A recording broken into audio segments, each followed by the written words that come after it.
100 min nəfərlik bir şəhərdir Xankəndi şəhəri. Potensial olaraq Mayo klinikası olduğu Rochesterdə 120 min nəfərlik bir şəhərdir. Təbii ki, bir gün içində 120 min olmayıb. Amma o bir tibbi turizm mərkəzi olaraq elə bir gəlişim. Ona görə düşündüm ki, Mayo klinika modeli Xankəndidə Qarabağ Universitet klinikasında uygulana bilər deyə düşünürəm. Bunun üçün təbii ki, keyfiyyətli dəyərləri paylaşan komanda toplamaq lazım ən əsası. Amma eyni zamanda imkanlar da olmalıdır. İmkanlar dediyim texniki baza.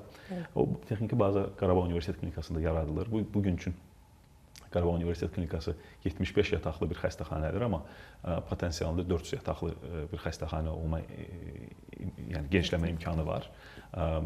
Ciddi bir elmi araşdırma bazası orada toplayırıq, yaradırıq.